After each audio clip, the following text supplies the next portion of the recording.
All right, I think I'm live. Hello, world.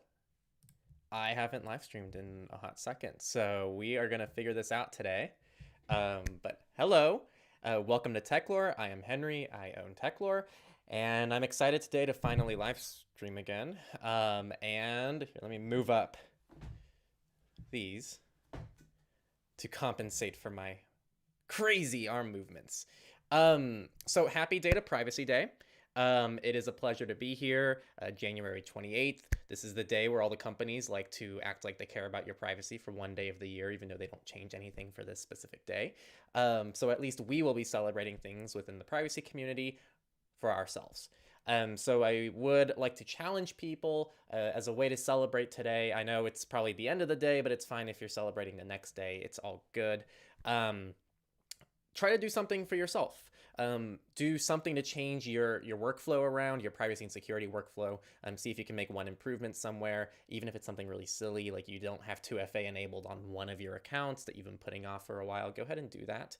And if you can't do anything for yourself, then try to get a friend or a family member to do one thing. And if you can't make that happen, then at least share with them like a privacy story or something that you think might resonate with them. So try to do something today. That's about all I can share with you wisdom wise, but I hope that you all have a good day today, as you do hopefully most of your days. Few announcements before we get into the Q&A. Go Incognito V2, which is our whole course, is like kind of being produced right now. So again, everyone who's in Go Incognito V1 gets automatically entered into V2, so you get grandfathered into that, and V2 will probably be more expensive once it's done. I haven't figured out pricing yet. It's gonna be figured out once it's all done, but just so FYI, you get grandfathered in. So yeah, definitely join that if you want. I think it's awesome. Techlore coaching, kind of like our one-on-one consulting, is back as well. So you can access that on my site, at least hen.omg.lol. Though there are some PSAs that were made not too long ago on all of our platforms, on the official Techlore platforms. Nextcloud series should be resuming soon. I think it's been like a year now. Has it been a year? But it should be resuming soon, which I know that we get a lot of questions about that, as if bugging us or bugging me is going to make that go faster. It does not, people. And we also have our device-specific guide. So this is like our Mac OS hardening guide, our Linux hardening guide, our Android like all those guides, plus the Becoming Anonymous guide, which was done in 2020. It's been 3 years now, so I think they're all kind of due for a revamp. So we'll see if we need to do them this year, but that's something we are exploring right now. And content is looking good right now. So yeah, things are starting to ramp back up back here. I just did like 3 recording sessions yesterday for 3 different videos, and Tori already has a lot of videos on her plate. I have videos on my plate, so you should start seeing pretty consistent content coming up here because everything is going pretty well. And now for the Q&A. So I am going to be on here probably for about an hour. I prioritize questions from our patrons first, and then questions from our forum second, and then I will be looking at YouTube as well. So feel free to leave as many as you want. I made the mistake last time I live streamed of like telling people to leave questions, but not too much. And then I was like, you guys are leaving too many questions. And then I wasn't making much sense. So go ahead and leave what you want, and I'll try my best to sort through everything. So I don't believe I saw anything from our patrons yet, if at all. So you can join our Patreon and be one of the first few people to ask one of those questions. But if not, let me go ahead and pull up our forum. Whoa, whoa, whoa, whoa, whoa. Okay.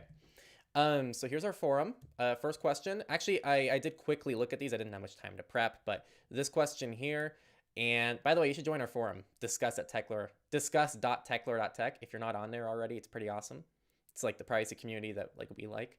So if you kind of like the way we do things, our community is kind of set up the way we normally do things. It's like very nuanced and set up to be very thorough and long form discussion. So yeah, discuss.techlore.tech. You can join this now if you want and leave questions, and it'll be prioritized more than the YouTube chat. So this is from Mohammed.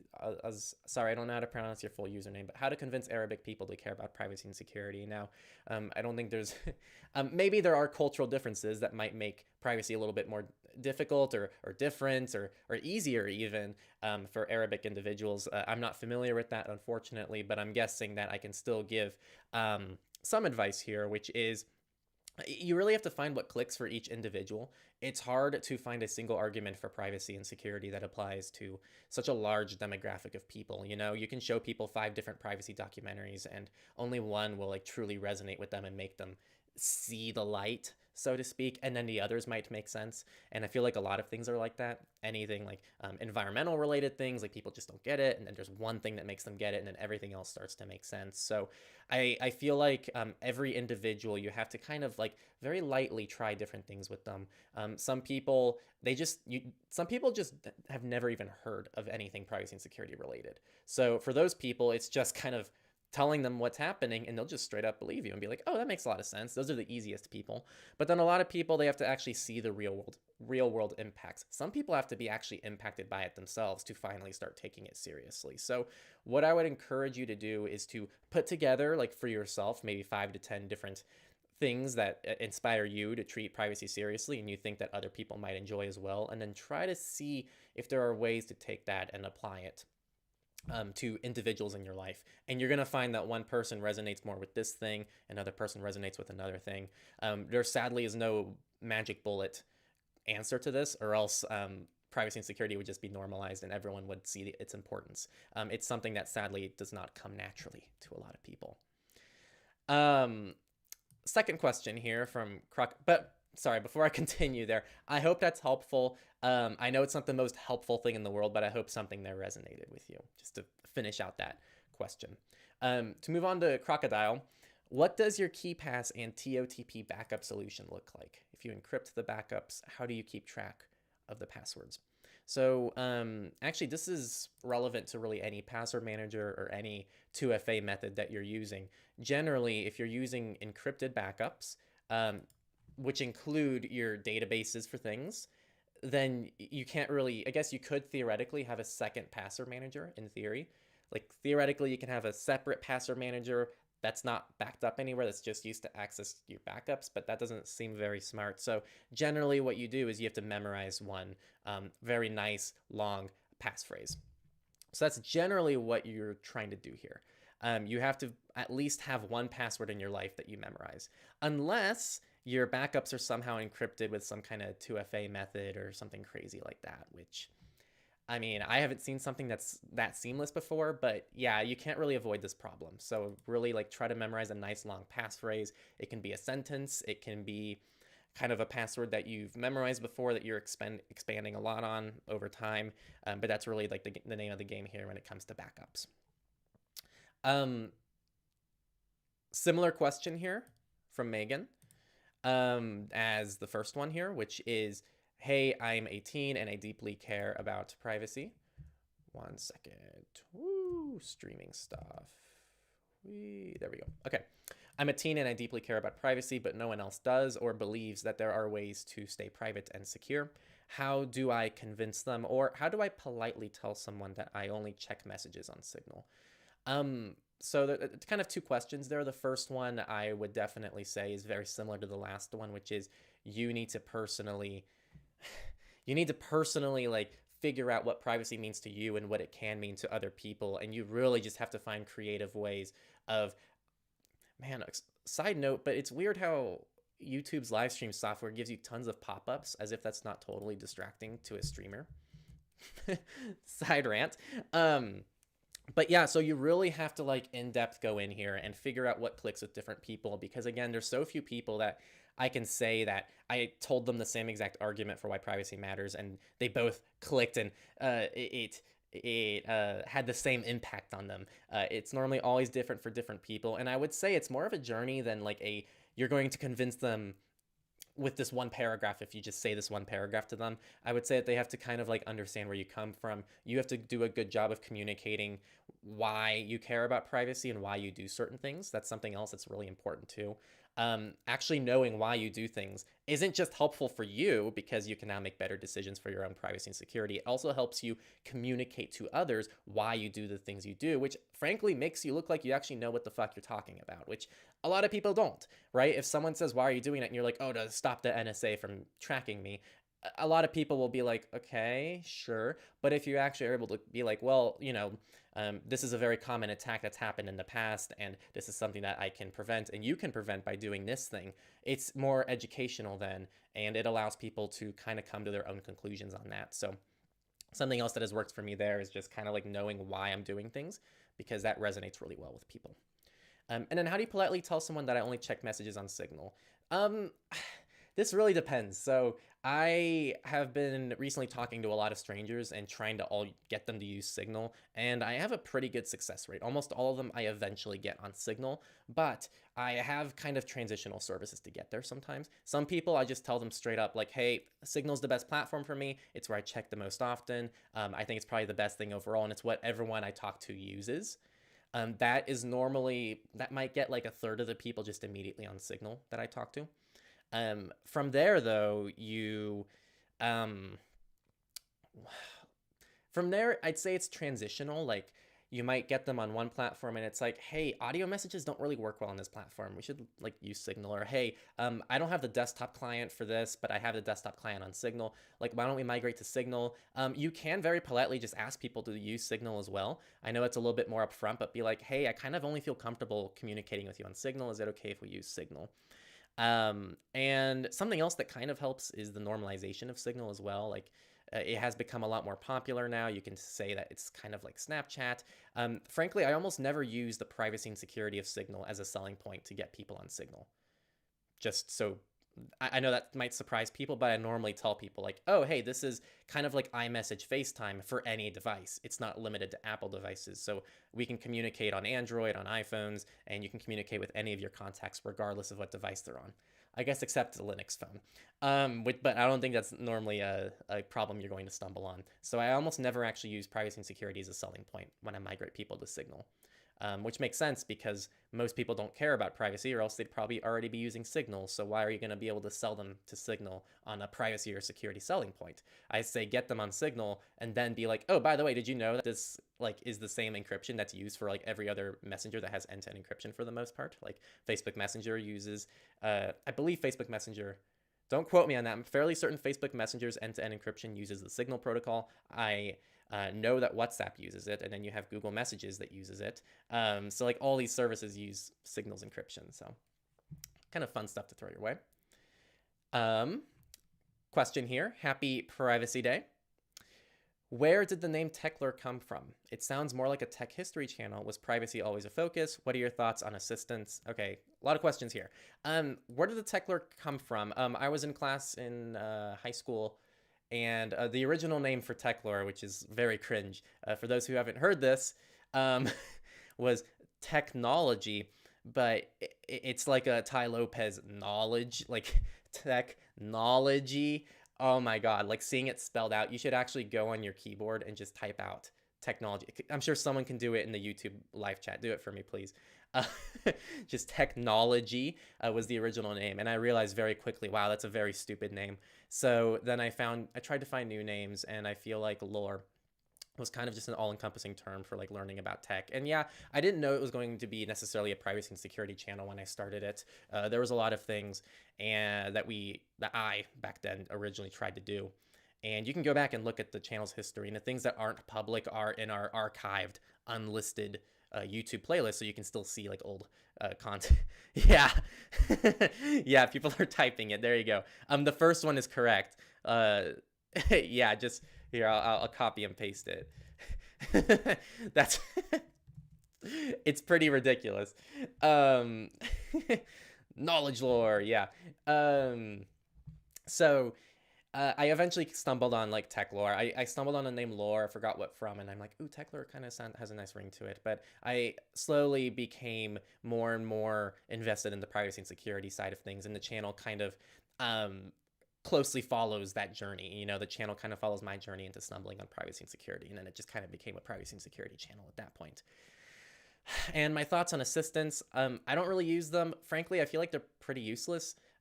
Personally, I see people like ask their Echo at home what the weather is, and I'm like, it doesn't take that much more time to just pick up my phone that has a little lock screen widget with the weather on the front of it. But I don't know, maybe I'm old-fashioned. And So I just don't find them useful. And yes, they are somewhat privacy invading. If you can avoid them, I'd say definitely try to. There's not much gain there from a privacy perspective. And yeah, it really depends on the threat model here and what you're trying to protect yourself against. I doubt that they're going to be, I guess that's not true though, because it has been revealed that they reveal in some situations they were outsourcing some of this data. So not every company did that, but some companies did. So yeah, I would say a good rule of thumb, so I stay on the safe side of things, is try to avoid them if you can. And if you do want something that really is a voice assistant that's private, I think Mycroft is like an open source AI voice assistant, but I think it runs all locally and it could be slower. So yeah, it's not a great situation to be in at the moment. So I would say just avoid it is probably the safest thing to do. All right, next up, oh my God. Ooh, you edited your comments. Oh, these are the same one? Oh yeah, you responded to yourself. Got it. Okay. Well, I'll get to yours first, and I'll skip yours, and so I'll handle both yours at the same time. Hope you're doing well. My question's about Proton VPN. Does it change my DNS in the free plan, or should I use third-party DNS? Don't quote me, but I'm fairly certain Proton VPN free will use the same DNS. Yeah, fairly certain. I would contact Proton though to verify that if you really want to, or you can just check that yourself by checking the DNS provider when you connect to Proton VPN. That's very easy to check on your own as well. I just don't know off the top of my head. Up next, how important, so these are the same comments, I believe. How important is it to register a domain that I'll use for the email domain through Proton with an anonymous registrar like Orange or Najala? You're using 1984 hosting, since one must provide one's identity. Okay. I plan on using the 3 allowable domains on Proton, one for business, one for other professional email, and one for personal email. Blah, blah, blah. How does that sound? Too convoluted? Or would it be better to just combine professional email and private under one domain and leave the extra domain for signups? Okay, a lot to happen here. I'll use simple login. Okay, that's a loaded question. Definitely the kind of question that I'd like to unpack a lot more with you, like individually if I could. What I'll say is if you want like the absolute separation and compartmentalization between professional side and personal side, yeah, it's kind of nice to have things in different places and different domains and just try to separate everything as much as possible, though it does get pretty inconvenient pretty quickly when you do that. So if there are any things that you can combine safely that aren't a huge privacy risk to yourself, then definitely try that when you can, just to save yourself time, energy, and hassle. And you can use that time and energy to do literally a million other things. Someone just asked where you can post our questions. Discuss.techlore.tech. I will check the YouTube comments as well, but those are like the least prioritized comments. Patron comments are first, and then forum, and then the YouTube comments is the priority for things. So hope that helps. To get back to your thing though, I definitely recommend, if you can, trying to get your own domain, which I think you're already set on for everything, because for example, CTemplar. Right back then, if you had a CTemplar account, which was a private email provider, they just shut down out of nowhere. If you had a CTemplar email address and they shut down, then what happens? Like you lose your main email inbox and you have to get everything converted over, which is just a hassle. If you own your own domain, that's never going to happen. You can just transfer your domain to another email provider. So you kind of have ownership of your own domain there. And again, for your specific use case, it really depends. I would say it's nice to have an anonymous registrar for certain things. It's definitely good for hiding information that you need to hide if you don't want anything to be public information, especially. Though I guess you're starting to find like who is protection on a lot more websites, but it's also debatable how private that is in some instances. Either way, I think it's really personal preference, and all I'll tell you is simple login will make your life a lot easier.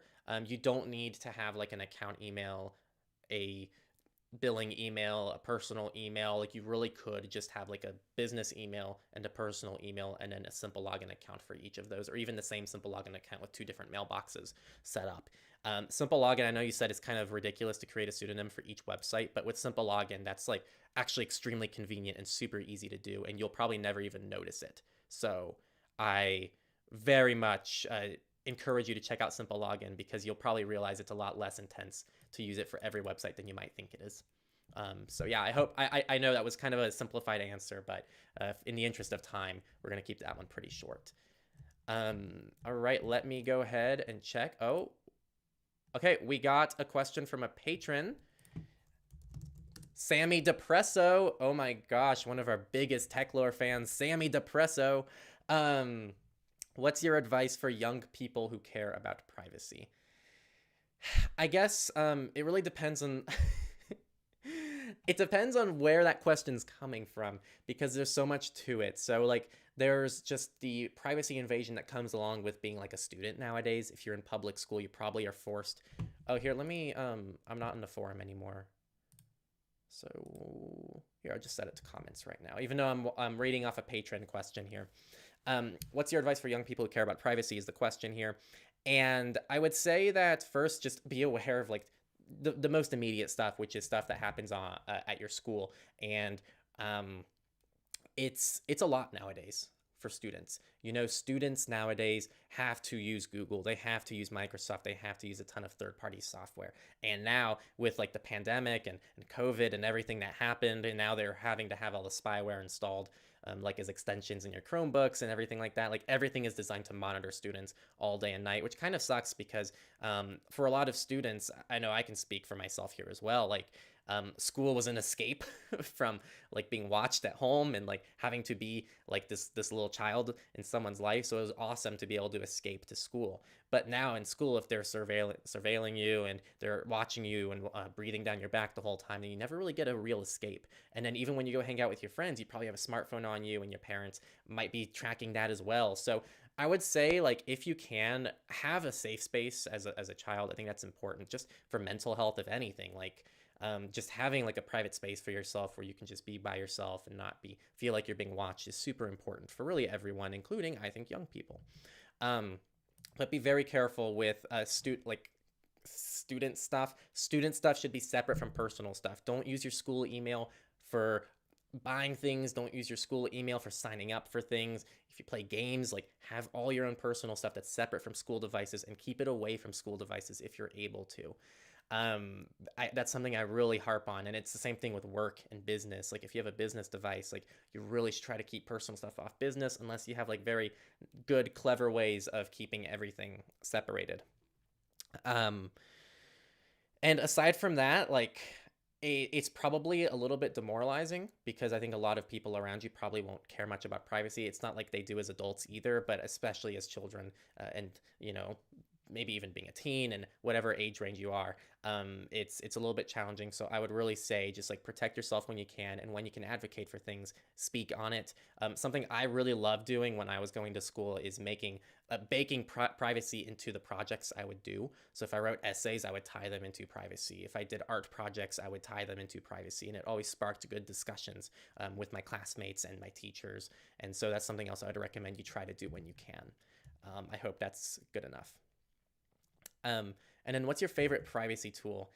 Ooh, I have a lot that I really enjoy, but if I really had to boil down my favorite privacy tool to one service, I really think it'd be Signal, because I'm so dependent on it. Like, I am so dependent on Signal, and for good reason too. Like, I truly believe Signal is like one of the best all around privacy and security services out there, that strikes like the best balance of like usability, privacy, security, and just being on top of it in so many different aspects. People like struggle to break Signal. It's like governments that invest millions and millions and millions of dollars struggle to break Signal. So it's a very cool project, and what they do is really unique. Not that other messengers also don't do unique things, not that Signal is perfect. It's just I really do think Signal is overall my favorite privacy tool. All right. Let's go to YouTube comments. You guys have been so neglected. Oh my goodness. Okay, let me pull you all up. Boom, boom, boom, boom, boom. Thanks for doing a live stream. Of course, gonna delete my Uber account probably. Yeah, go for it. If you don't use Uber, that's fantastic. At minimum, pro tip, you can actually use Uber in like a web app. You can just load it inside your web browser, even on mobile, I believe. So you can actually, at minimum, delete the Uber app and still be able to get around with just using the website. So a little pro tip to throw your way. What VPN do you use when... I don't know what that is. Is that lingo for something? I'm so ignorant towards like pop lingo and stuff. But right now I'm using iVPN, and I actually just recorded a video on this, on why I moved back to iVPN. It doesn't really have much to do with iVPN itself. So it's kind of a fun video. that will come out very soon. Never stop making these vids, bro. Love them. Thank you very much. I'm glad you like the videos. It's good to hear that too, because I don't always want to make content or videos. Sometimes I wish I could do other things with my life. So it really helps a lot to hear like the positive comments. Hurting is cool, but what about a real device? We don't currently have an option. I don't know what you mean there. Are you more concerned about your privacy or security? I'm concerned about both, and this is definitely an interesting question because I naturally have kind of a public presence here, and that's like the sucky thing about having this channel and having to like do this content is I have to sacrifice so much of my own personal privacy to make it happen. And it would be kind of incredible if I didn't have to do the channel, because then I could really truly live probably my privacy dreams. And honestly, I probably wouldn't even own a computer if I didn't have the channel, because I pretty much use my computer exclusively for like video editing at this point. So if I didn't have a computer, I'd probably just have a phone. Like there are so many things that I could do differently with my life, and like all this recording equipment, like all of it I could just sell. I could live like my minimalist dreams as well. So yeah, like to answer your question though, I definitely am concerned with my privacy. I have definitely a public face, but my own personal life, a lot of things are kept private there. So I do very much value my personal privacy. I have to, because there's that whole public side of things. But I also very much value my security, and you'll see that a lot in the content that we cover. I cover security quite a bit, and definitely lots of takes that you won't hear from other channels and other people, especially in the privacy community. Like the privacy community doesn't talk too much about things like security update speeds and how different browsers might implement security practices a little bit differently, and your operating systems. So like you will hear me be like, hey, you might actually be better off on this device, even though it might hurt your privacy a little bit. If your goal, which it sounds like, is security for your threat model, this might be a better device for you. So yeah, I like both of them. I follow both of them. I have to implement both of them. And also I would say security generally enables good privacy as well. So it's hard to have good privacy without at least some basic security. I've gotten a lot of questions about pirating, which I find interesting. What's your opinion on pirating things that cannot be purchased in your area, aren't available anymore? I say go for it. I don't know. I don't really have much hesitation towards it. If you can't even buy it, then like how else are you gonna get it? Like pirating things keeps some things alive, or else it would just die off. So I don't know. What services would you recommend for helping you remove personal data from the internet? I really like Abine, Delete Me, mainly because like I also like know the team. I've talked to them. I've talked to their CEO. I've interviewed them. So like I have that personal connection. So I'm definitely going to be a bit biased towards them. But like that's what everyone should be like. If you know a team member that develops a service, and you know exactly who they are and like their foundation and their values, like you should trust them. Like trust is very subjective and trust is very individual. I try to keep the whole discussion of trust outside of our content to keep it more impartial, to let all of you decide whether or not something's trustworthy to you. But like you're asking me personally, like what I like, and that's what I like because like I know their team and it's someone that I really trust to handle my information and my data. They're not perfect though, by any means, but I do like them. It's a sweet forum. It sure is. People, join our forum, discuss.techlore.tech. That's where you can ask all your questions, which are prioritized. By the way, I just checked it, and I see a new question. So let me move back over to the forum real quick. Do you think that sometimes people are more suspicious of open source software than proprietary software? Seems paradoxical, but it's almost like because open source is more transparent, people want to see something validate the app before trusting it. Someone, I think, is what you meant there. I don't know. It depends on the community. I'd say in the privacy world and in the open source world. No, I think open source software is definitely like well received. And yeah, so I think within our community, within the privacy community as a whole, within the open source community, within the security communities, most people are going to be all for open source software. I don't know when people would be more suspicious of it. I just don't. But I still think there's that big misconception that exists with maybe the average tech user or just the average person who's not even a tech user, just the average human, that would naturally make them think, oh, if the source code is available to the public, doesn't that mean that it's not safe? Doesn't that mean that hackers can get your data? Because people don't quite understand how, like open source allows you to guarantee the security of something, right? So yes, there are some instances where it actually might make sense to not open source something, but generally most things being open source makes them more secure and more private. And so if anything, I'd say if there are any people who are more suspicious of open source software, it's just from a place of like lack of education. And that's a very easy thing to correct and just let people know, like, oh, hey, by the way, here's some resources that show like lots of security pros to open source software. Now, again, just because something is open source doesn't mean it's more or less private than something that's proprietary. But when something's open source, you can verify and it can be done in a much more transparent way. So I really like to like move people away from that. Like open source software is good for transparency of the software. It doesn't inherently mean that the software is more private or secure. It just means that it's more transparent. So it's good for certain things, not good for other things. I think everything should be open source software if we could have a world like that. But just because something's open source doesn't mean it's good or bad for your threat model in your individual use case. So just aside from the question there, just a general FYI to everyone. All right, I'm halfway through about. I'm going to take a water break. So if you're watching this, we should all do like a shared mutual water break right now. It'd be awesome. The water gods would bless us.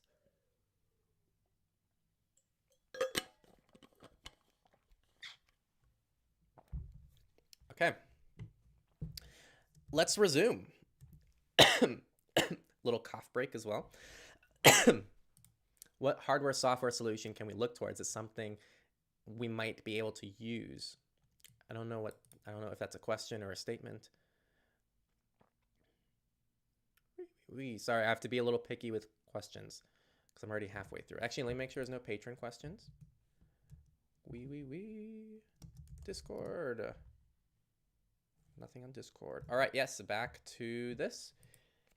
Yes, I'm present. Yes, you are. I have a question. Do you pirate or crack software? Not really. I am fortunate enough. First off, the only stuff I would ever buy is like business stuff, and like our business makes money, so I have no issue. I have no issue like buying it. I think I made like a pirating video a long time ago, and my philosophy then, and maybe it's changed a little bit now, but like at least in this context, my philosophy then was if you're making money, like real money, and you're sustaining yourself off of pirated software and you're able to easily afford it, I'd say just buy it because like now you're in a position where you can buy it, which might enable the company to not take the pirating as seriously. So you're kind of like partially enabling other people to be able to pirate in a way, very indirectly. It doesn't really work that simply, but still.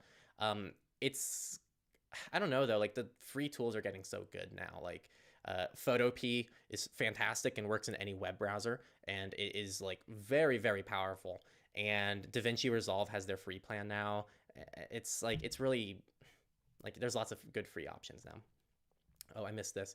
I've changed my web presence since watching your videos. Use Linux, LibreWolf, FreeTube, except for live streams. Also installed custom ROM on old phone. Very cool. I'm really glad that our content inspired you to do that. I hope that it helped out, and it's awesome. Nice to hear all the good things from all of you. So thank you all so much.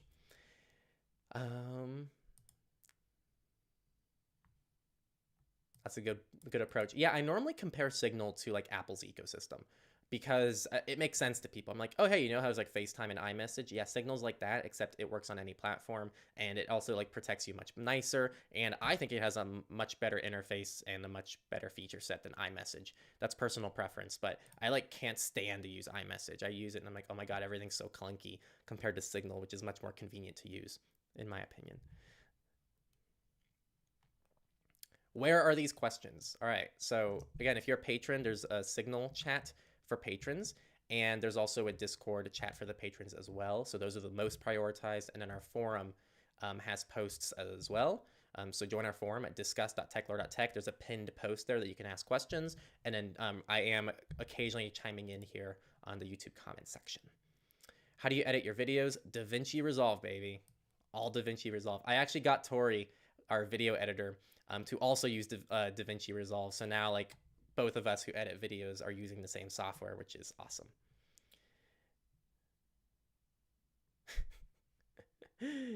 Is it possible to recover compromised hacked email accounts? That depends on a lot of things. It depends on the account you have. It depends on the recovery method. It depends how it was hacked. It's very difficult to answer that, unfortunately. So yeah, that's not something I can answer very quickly in a live stream. Running a reverse DNS server at home. I have a video coming out very soon about this, so I would say just wait for the video when it comes to the DNS ad block. Oh my god, I hate when it hops like that. Okay. Happy Privacy Day. Yes, happy Privacy Day, everyone. And let me take a break from the YouTube comments section. I'm going to go ahead and move over to our patrons. What privacy activists do you suggest people follow and support? I don't know. I would say, like, I already have a list here. If you go to techlore.tech/resources and you scroll all the way to the bottom, there's already a list there of other people to follow. Those are the people that I'll, like, on the record say, like, go check them out. Like, they put out some good stuff. And also, if you just check out youtube.com/techlore, we're subscribed to several channels for you to check out as well. So, like, we actively, like, went and subscribed to show the people that, like, we enjoy or we like what they do. Let me switch over to the forum real quick. When will you be updating your privacy score sheets? What is that? Privacy score sheets. What are you referring to? Because I don't know what you're referring to. And the next one, if you're planning on selling products online and you want to be as anonymous as possible, will an LLC be adequate? Or would there be an alternative solution? It depends what platform you're doing that on. Like, having an LLC is always fantastic, especially if the LLC has its own address, its own phone number, because then it's just a second identity, which I guess wouldn't give you much anonymity, but at least it gives you privacy from your own personal data. So yeah, like, having an LLC is fantastic, but also I don't know what selling is like. I don't really sell things online. I normally sell everything on Craigslist. I like doing things locally to sell. Sure, I might not get as much money and it might take longer to sell things and you have to worry and deal with people, but it's still better than, I personally don't like selling things online. I had a bad experience selling things online a long time ago, and ever since then I'm like, screw this, I'm not going to sell online. But yeah, I would say it's the normal stuff, you know, alias your emails. If you have a spare address or you have a mail drop that you can use that's not your physical address, that'd be fantastic as well. If you have a phone number that you can use for your cells, that would also be fantastic. Really, like, just trying to separate everything as much as possible. Like, that's the best that you can do there. And sure, if you have an LLC available to you, like, take advantage of it because it's fantastic. What do you self-host versus what FOSS do you use? First, what do you pay for? That's a big question. I will say I actually answered this kind of on a surveillance report. I think it was SR 117 or 118. Very recent, last few weeks. Someone asked, like, what we self-host, Nate and I, on surveillance report, and I don't really self-host anything. I really don't like self-hosting things because I don't want to be responsible for my data, you know, and that's the whole selling point of self-hosting something, which I fully understand. But, like, uptime for me is super important. You know, like, I can't stand when something is down for even 10 minutes. And I hate troubleshooting things. I hate maintaining my own stuff. I like things to just work. I used to be more, like, in control of everything, and I feel like I've hit a good balance now with my life where I trust the services that I'm giving control to, and I trust them to handle my data, my privacy and security extremely well, but they can also guarantee uptime. They can guarantee that, like, everything is just going to work almost 24/7. So that is something I've migrated to. With that said, I do have a Synology NAS sitting there that they sent me for a review. And I just picked up two 14 terabyte hard drives a couple days ago. So I'm going to pop those babies in there, and we're going to see what the self-hosting life is more like. The one thing I do really want to self-host is photos, because I don't have a very good photo solution. Right now I have just like an external hard drive with all my photos lying on it, and it's a ridiculous configuration. If someone asks me, hey, do you have that photo that we took 3 years ago? And I go, yeah, but it's going to take me like 5 hours to find it because I have like no organization system for it. So I would love to get over on like the Synology NAS and be able to upload and view my photos from anywhere. And I think that it has its own like Google Photos-esque features built into Synology software where you can easily like sort things and have everything organized very cleanly. So that's like the one thing I could justify self-hosting. Everything else, it's hard for me to justify self-hosting. It really is, because there's such great options on the market already that are all zero knowledge or end-to-end encrypted, and the implementation is fantastic. And I also have a very, very minimal digital lifestyle. I don't do much with tech. And if it wasn't for Techlore, I probably wouldn't even have a computer, which is what I said earlier. So like, I just don't do much with my tech. Like, photos are the only thing that like I really need to worry about storing and doing something with them. That's really it. Let's see, another patron question. What's your opinion on Mastodon after being on it a while after the Twitter migration? And do you have advice for convincing your friends on Twitter to join Mastodon? I like Mastodon. I really do. I feel like the community is much better. It's much nicer and friendlier. Mastodon is inherently set up in a way to make it feel less toxic than Twitter. And I don't even find Twitter that toxic, to be honest, which I know is debatable and subjective, but I never found Twitter to be awful. But when I'm on Mastodon, it feels much friendlier. And maybe it's because it's smaller and there's less people there, but I really do enjoy it. And do you have advice for convincing your friends on Twitter to join Mastodon? I don't, like I haven't tried that much. I don't have anyone who's on Twitter that I actually have successfully migrated to Mastodon. So I'm not a great person to ask there, to be honest. Especially because I actually don't have any friends in my life who use Twitter all the time and they followed me on Twitter. I only use social media for Techlore stuff for the most part. And even my personal presence that kind of lives on these platforms is still kind of like a public presence. I don't really use social media like most normal people use social media. So I don't think many of my friends or family even follow my social media. I think it's more for like my public presence that's tied to Techlore. All right, back to YouTube comments. Woohoo!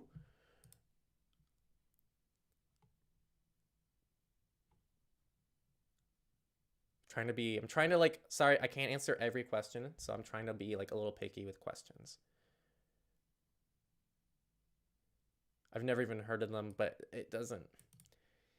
Look, the 4 VPNs, I'm going to set this here because I don't even want to deal with the, hey, what do you think of this VPN? What do you think of that VPN? What are the best VPNs? Guys, look at our VPN chart, techlore.tech/VPN. We do this on every live stream. Techlore.tech/VPN. Look at our VPN chart. Make up your own mind about what your favorite VPN is.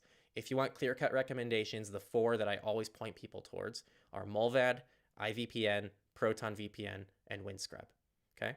None of them have affiliate plans except Proton, which we do have. You can click on that on our website if you want to and you want to support us. But the other ones are just as good, if not better, than Proton. They don't have affiliate plans. They're fantastic.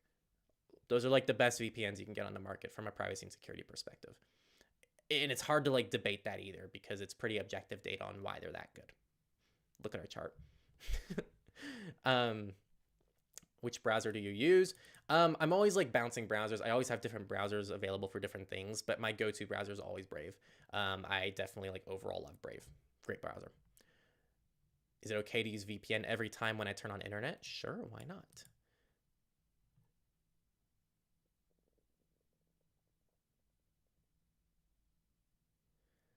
What company or organization do you think poses the greatest threat to the average person's privacy? Honestly, like this is very subjective for sure. And I really I'm gonna this is going to be kind of a hot take in the privacy community. I don't think that every big tech company is they're not sitting in their office going, what's the best way to collect everybody's data? Mwahaha. Like, I don't think that's their core goal. I think their core goal is maximizing profits, which just happens to be, well, let's just collect all this data and find something to do with it. And then, so because of that, because I think they all come from the same angle, with the exception of Apple, because Apple makes money from hardware. Apple theoretically could drop all software and run like Linux on their computers and Android on their phones. In theory, this is like ridiculous world I'm talking about here, but they could very much do that because they sell hardware and they make money on their hardware. Google doesn't really do that as much. Google really does rely on their advertising business a lot for their money.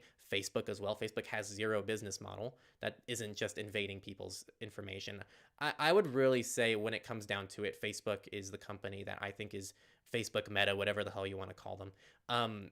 Personally, I think that they are the one that pose the biggest threats from a corporate perspective, mainly because they stoop so low. Like they will do the lowest things, and there's so many people on it too. 2 billion people, active users on Facebook.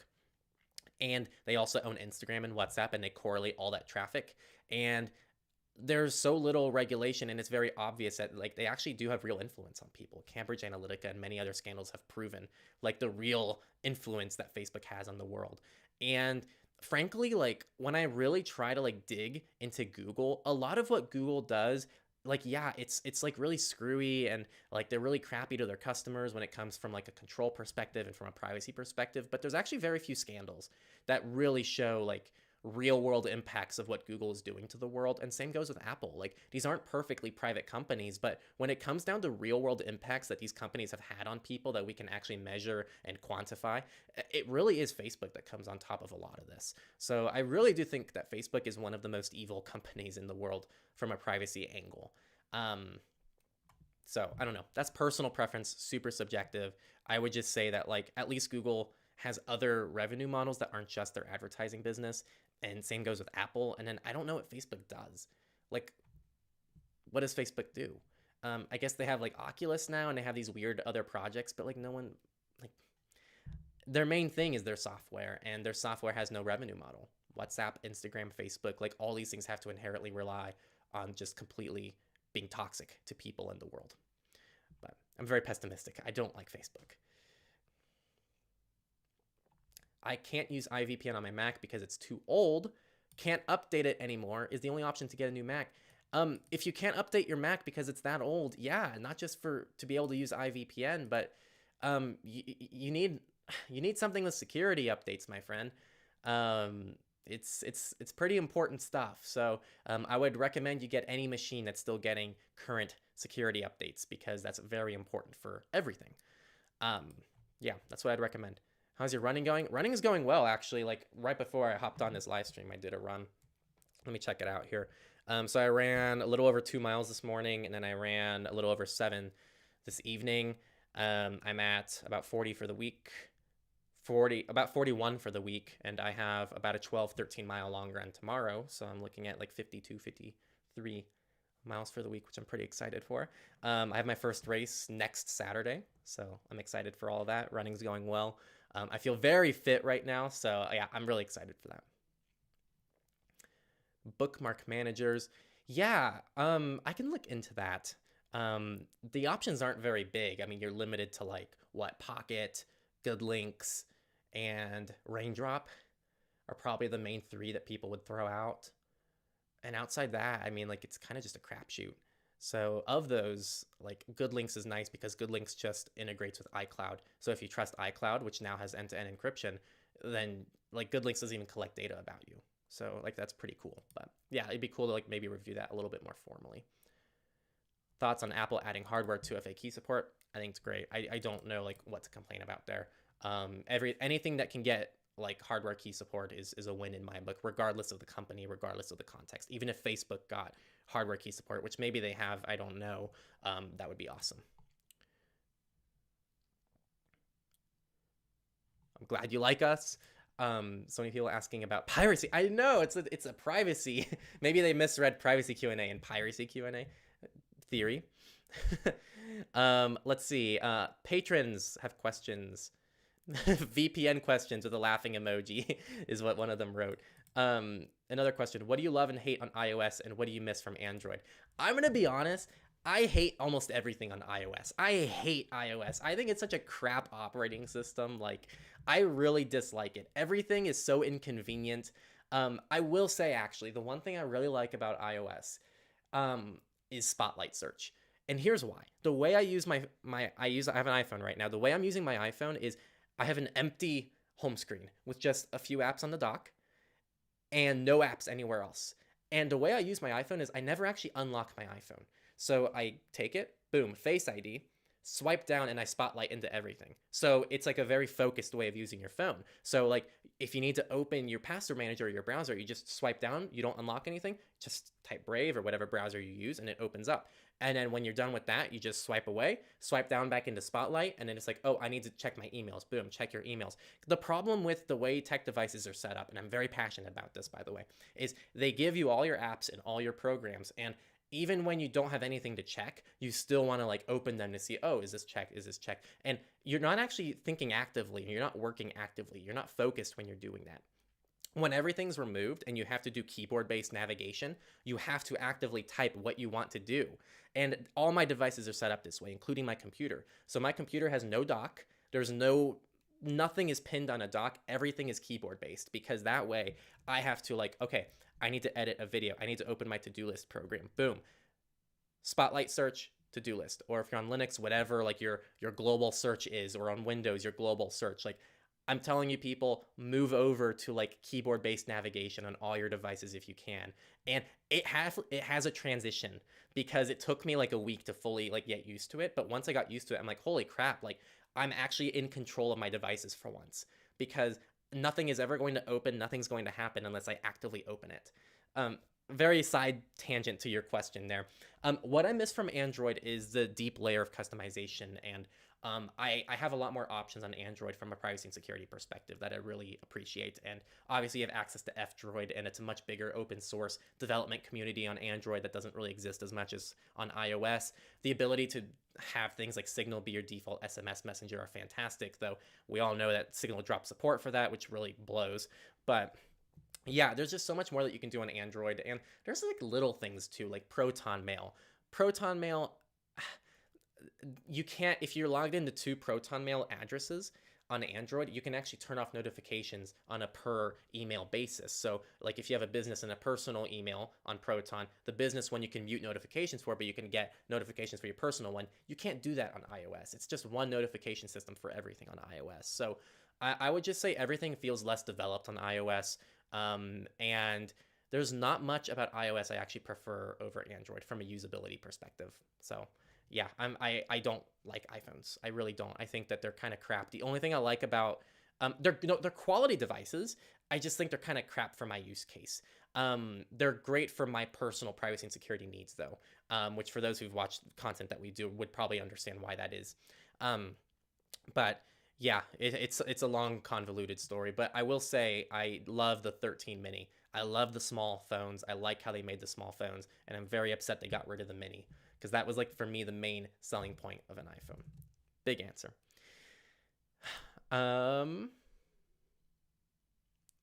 Someone asked about Cloudflare.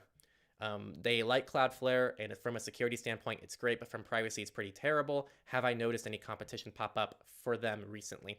I don't off the top of my head, to be honest. I don't really follow the whole Cloudflare and the competitors side of things too much, so I sadly don't have much insight there. But I might try to do some research after, and if I find anything, I'll send it your way. Always check alternative2.net, see if alternative2.net has anything for Cloudflare. That's what I'd point you towards. But yeah, sadly, off the top of my head, I don't really have anything.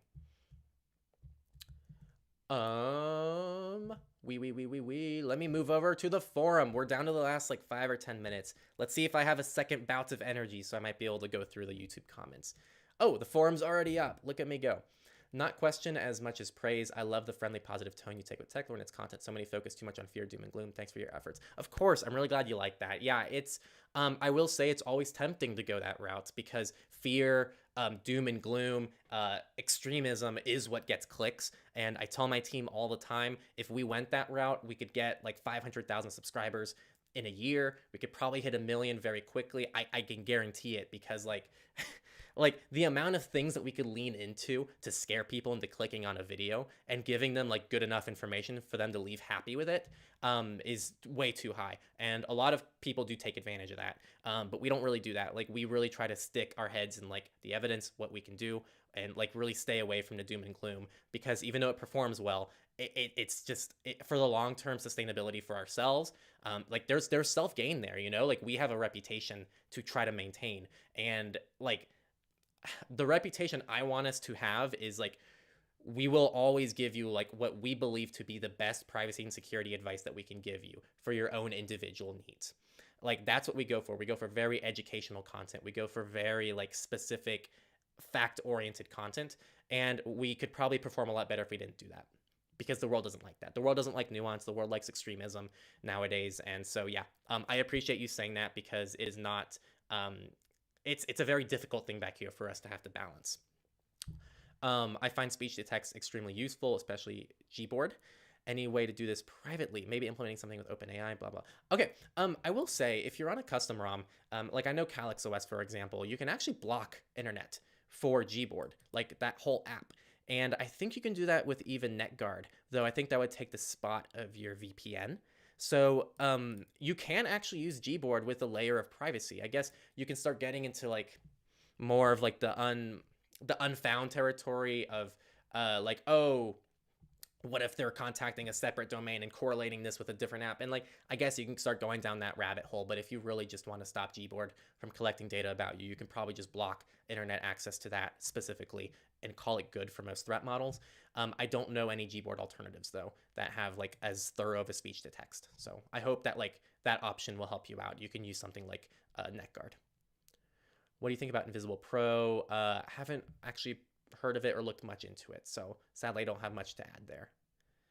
These scored checklists. Oh, this is really outdated actually. So if you go to our website, techlore.tech, and you go to the drop-down menu for resources, you'll see Spa Quiz, or if you just click on resources, you'll see like the Spa Quiz, anonymity quiz, whatever it's called there. That's the most up-to-date thing. So this is really old. This is from like 2017. So yeah, don't use that anymore. I think the URL off the top of my head is techlore.tech/spa, S-P-A. If you go to that, you can take like that whole checklist as a quiz on our website. Yes. Next DNS, awesome. Video coming on that very soon. So yeah, keep an eye out for that. All right, YouTube comments. Is Audacity still safe? I think there was a fork of Audacity. You can always download Audacity and just turn off the internet using a local firewall, right? On Linux and Windows, you have Safing's Portmaster. On Mac OS, you have Lulu, or you can use Little Snitch, but Little Snitch is proprietary and paid, but Lulu should do the job just fine. So if you still don't trust Audacity, just get a firewall on your computer and just block internet access from it, and you're good. Yeah, and what this person said as well. You can just disable the telemetry as well. But if you don't trust that toggle, you can just disable the internet access using a firewall program.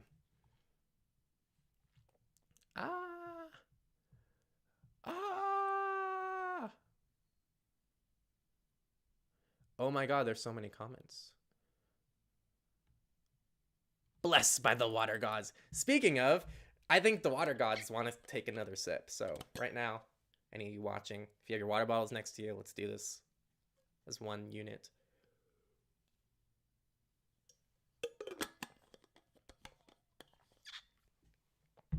I received a message for the end of SMS support from Signal. Why are they doing that? My guess is there's a few layers to this. One, developing the whole SMS capability in Signal like takes some time.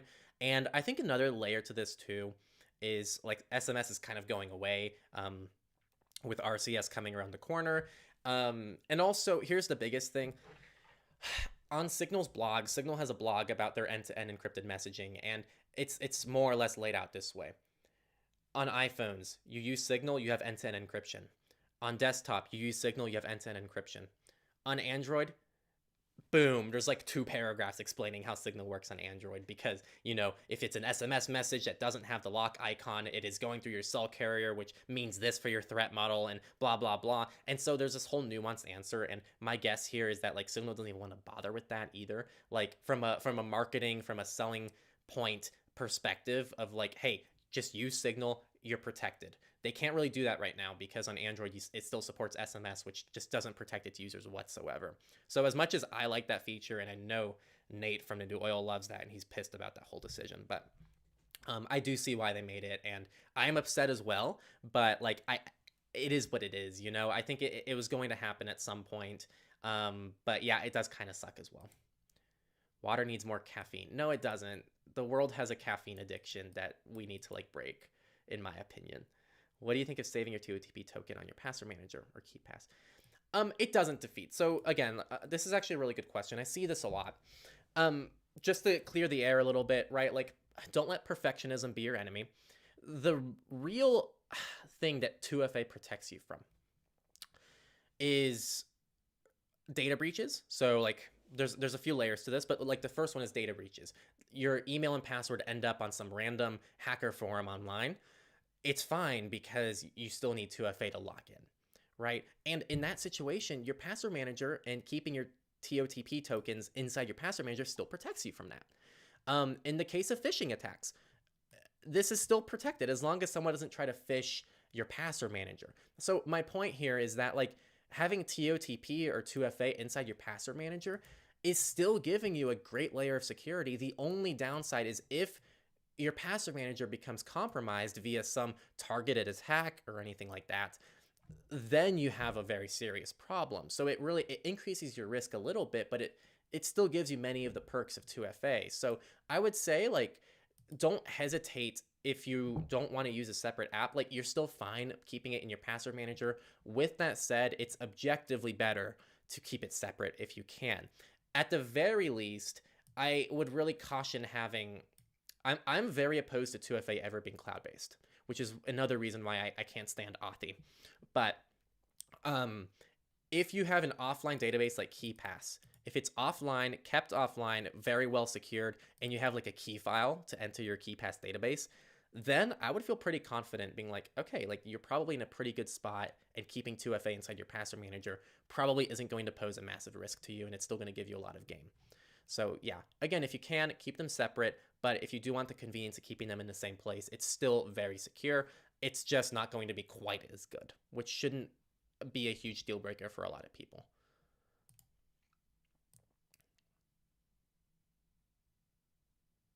Yeah, just like what this person says, doing that with KeyPass is great, especially if you store the database offline on a USB and close the database. Yeah, and add a key file to it as well. It's another thing. So you kind of like 2FA to get into your database.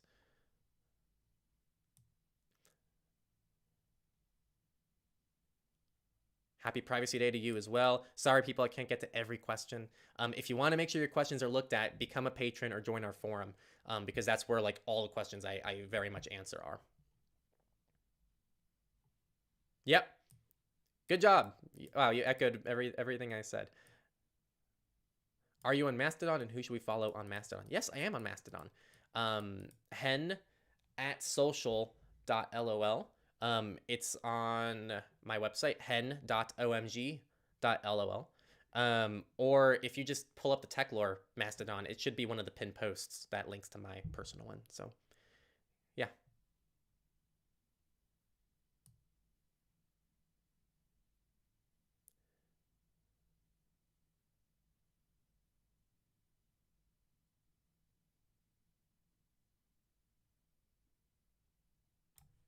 Problematic. Hide user on this channel. That's a good one. Goodbye. Oh, it's so easy. You just do that. That's awesome. Okay. What is your default search engine? I'm still using Brave Search. Still rocking Brave Search. I really like it.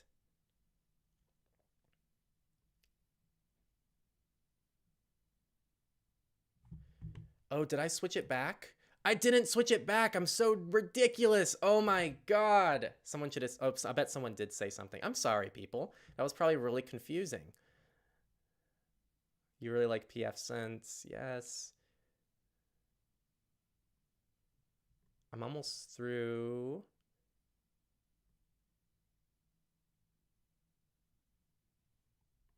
All right, I am pretty caught up. No, actually, it skipped ahead a little bit. Let me just make sure.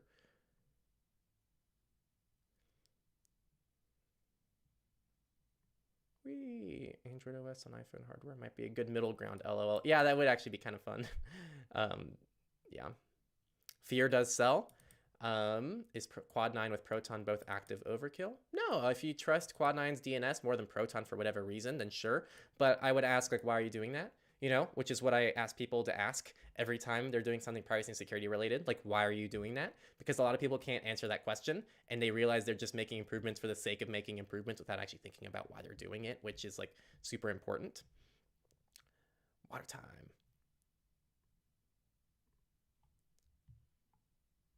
Is Windows 8.1 safe to use, or do I need to upgrade? Isn't the last update for that coming out in like a month or like several weeks from now? I think it was between February and March that they're pushing out the last update for 8.1, but that's based on memory. So I don't really remember like the final date, but yeah, if it's coming soon, which I think it is, you should probably update to something that's supported.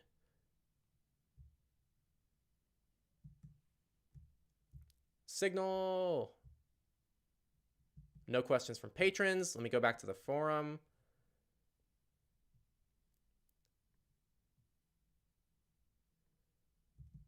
Let me check the forum.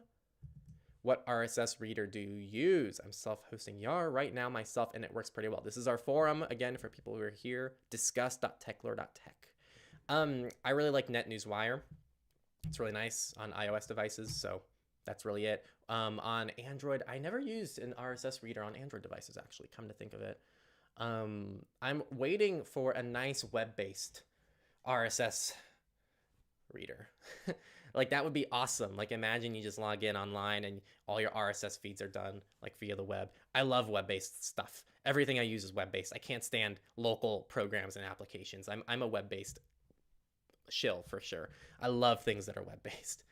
How to save my seeds needed for the 2FA of my accounts like in a Bitwarden, but I need to have my 2FA seed out of Bitwarden. I need to keep it seeds. Ooh. Okay. I need to reread your question. How to save my seeds needed for the 2FA of my accounts like in a Bitwarden, but I need to have my 2FA seed. What?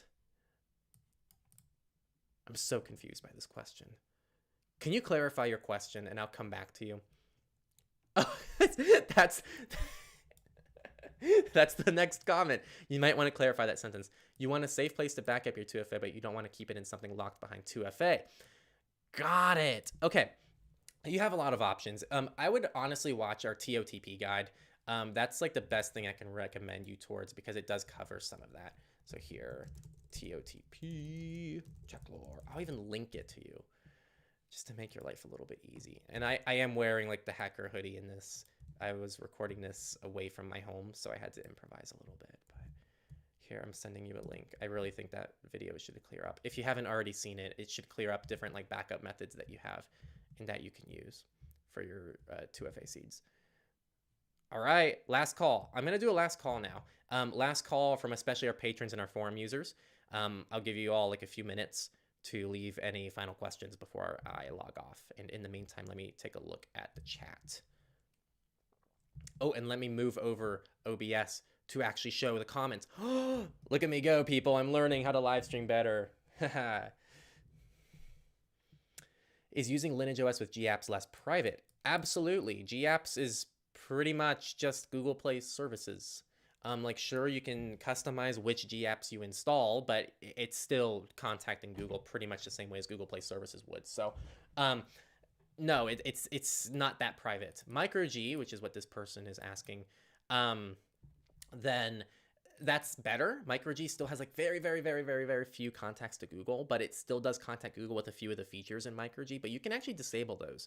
So I would say MicroG is definitely like a really great middle ground. And I know there's other alternatives now, but they also submit data to Google as well. So from a privacy perspective, it's not that great, even if they're better for security, in my opinion. So yeah. And then you say, is there any way to install a paid app from the Google Play Store? So yeah.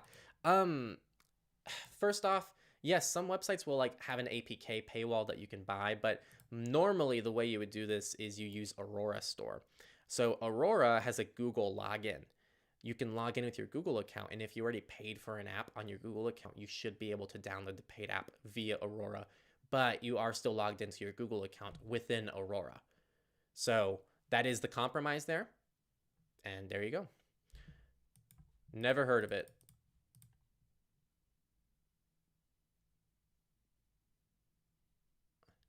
How private are Macs realistically? I'm going to be honest, for a lot of threat models, and I think especially for just average people, again, like how private is something is kind of subjective to like what privacy means to the individual. I really think that Macs are like very great devices overall from a privacy perspective.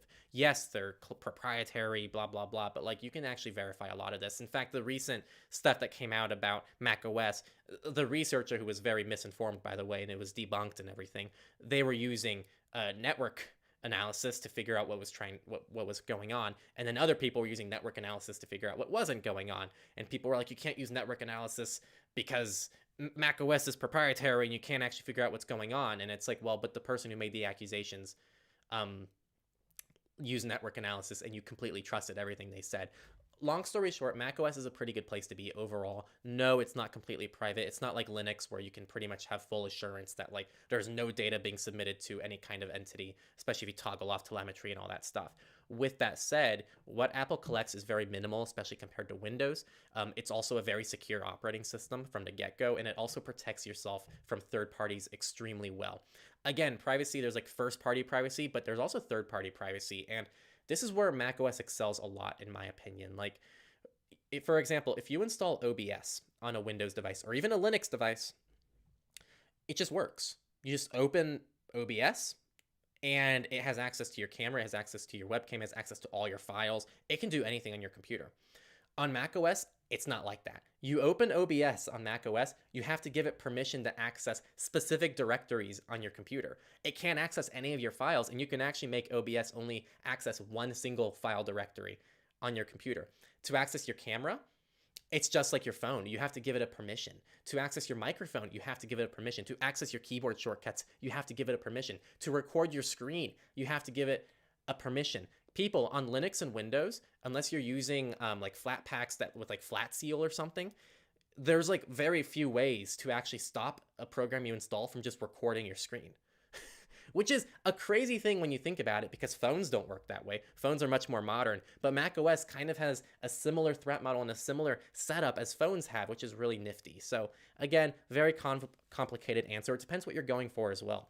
If you want something that's fully transparent, doesn't contact any first parties or third parties, and like you feel like you have full control of everything, Linux is probably the way to go for you. With that said, I can't find really any argument for Windows over macOS from a privacy or security perspective. There might be a couple things that excel on Windows, but like in the scheme of things, I just really can't find many justifications to use Windows over macOS. And I think macOS isn't a bad place to be from a privacy and security perspective, especially if you follow our macOS privacy and security guide, which I really recommend you check out because it really does take Apple devices to the next level. There's an iOS and a macOS privacy guide that I recommend everyone checks out that are on the Techlore channel. So I hope that helps you a little bit. Any other recommended ones should be good. Blah, blah, blah.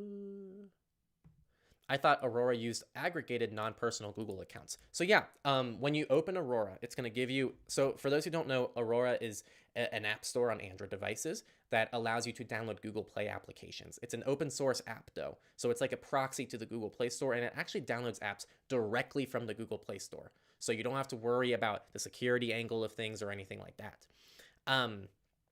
You have an option when you use Aurora to log in anonymously or log in with a Google account. If you log in anonymously, you can't download paid apps. If you log in with your Google account and you already paid for an app, you should be able to download it. So you have the choice when you use Aurora.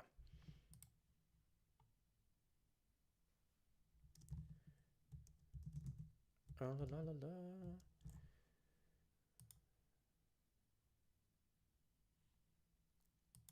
How do you manage your bookmarks and read later articles? I use Good Links to keep track of just everything I read, mainly for reference, because I normally read cool shit, and then someone is like, hey, do you have anything about this? I'm like, oh my god, I read an article about this 3 months ago, and I don't remember what it's called. So I have Good Links for that, and for my bookmarks, I just use my browser. Yep. What this person said as well, install Little Snitch on your Mac and gain visibility and control of your Mac is what communicating with. Again, this is all covered in our macOS security and privacy guide. So you can use Little Snitch. There's also Lulu, which is open source and free. It's also from a great team, Objective-C. They put together a lot of other awesome macOS software as well that you can take a look at. Flatpaks are awesome. They are. I really like Flat Seal as well. If you use Flatpaks but haven't installed Flat Seal yet, check it out. Flat Seal will allow you to give like more permissions that you can control on a per app basis, which is really cool. It's not as clean and it's not quite as good as what macOS offers, but it's still pretty neat.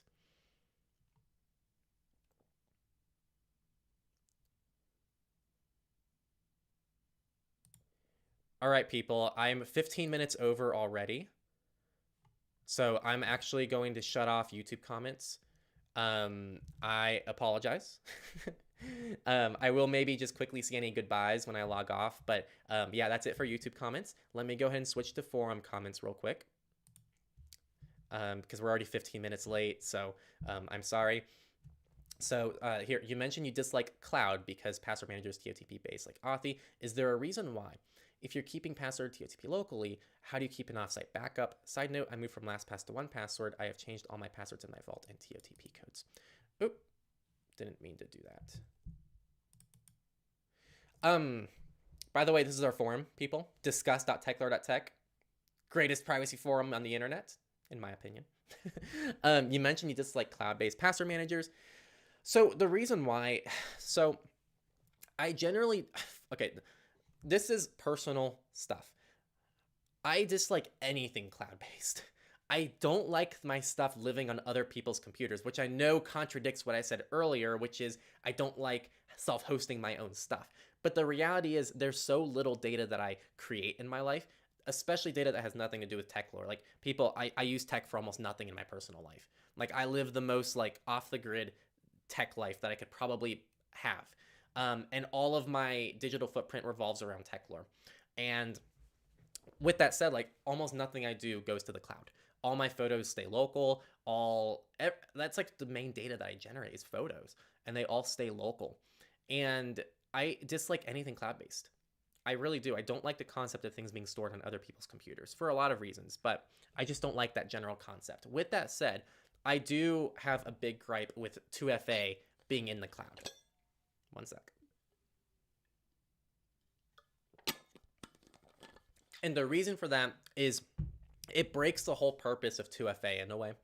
And this, again, this is why I said earlier, like local 2FA that's separate from your password manager is always the way to go. Because passwords are something you know, and 2FA is something you have.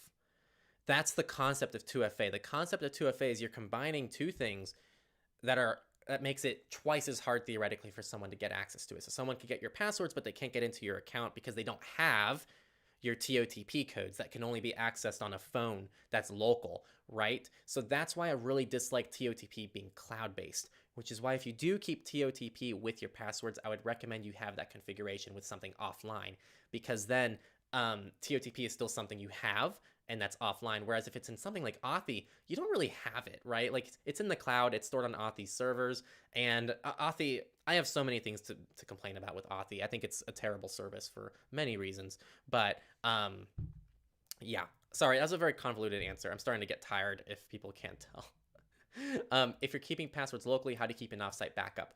Hard drives, USBs. There's a lot of options here. They're not heavy files. Like your password database and your TOTP should be like a megabyte, maybe 2. Depends on what you're using, but like with a KeyPass client, you can probably, I don't know, I don't have many accounts though. So maybe if you have hundreds of accounts, maybe it's 10 megabytes, you know, like nothing that a USB drive can't store or a hard drive or anything like that.